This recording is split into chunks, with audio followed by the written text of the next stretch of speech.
বানাবো কলার কোপ্তা কারি। কাঁচকলা ভালো করে সিদ্ধ করে নিয়েছি, পোস্ত, জিরে, একটুখানি দারচিনি আর এলাচ, একটু আদা, একটা টমেটো নিয়েছি আর 3-4টে কাঁচা পাকা দিয়ে কাঁচা লঙ্কা নিয়েছি। আমি এবার মশলাগুলো রেডি করে নেব। সিদ্ধ করা কলাগুলো ভালো করে ম্যাশ করে নেব কোপ্তা বানানোর জন্য। ম্যাশ করা এর মধ্যে দেবো হিং। হিং অপশান না হলে না, দিয়ে দেবো অল্প করে গুঁড়ো মশলা, লঙ্কা, একটু হলুদ, একটু লবণ, আর দেবো এর মধ্যে ক্যাশিউ। এগুলো দিয়ে একসঙ্গে মিক্স করে নেব। মিক্স করে নিয়েছি সব কিছু।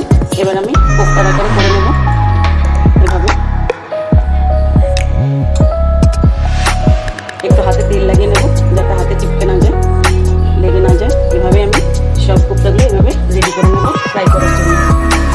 কোপ্তা ফ্রাইয়ের জন্য নিয়ে নিয়েছি সর্ষের তেল, চাইলে সাদা তেলেও ভাজতে পারেন।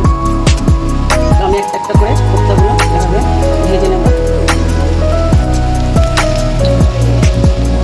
কোপ্তাগুলো আমি এভাবে লাল লাল করে ভেজে নিয়েছি।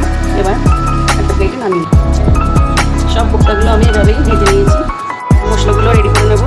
গরম মশলা, জিরে, এবারের মধ্যে দিয়ে দেবো পোস্ত,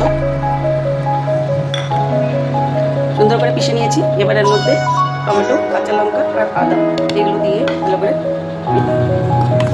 সব মিশিয়ে পেস্ট তৈরি হয়ে গেছে।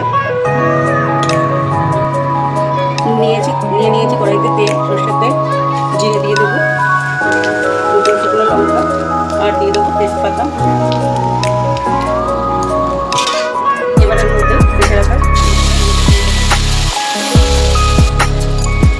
এবারের মধ্যে দেবো হলুদ, পরিমাণ মতো লবণ, দেবো লঙ্কার গুঁড়ো। এবার ভালো করে আমি মশলা কষিয়ে নেব।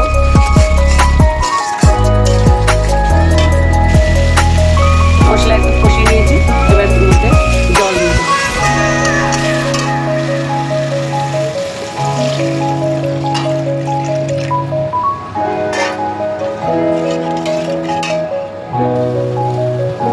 জল ফুটে উঠেছে। এবার আমি কোপ্তাগুলো এর মধ্যে ছেড়ে দেবো।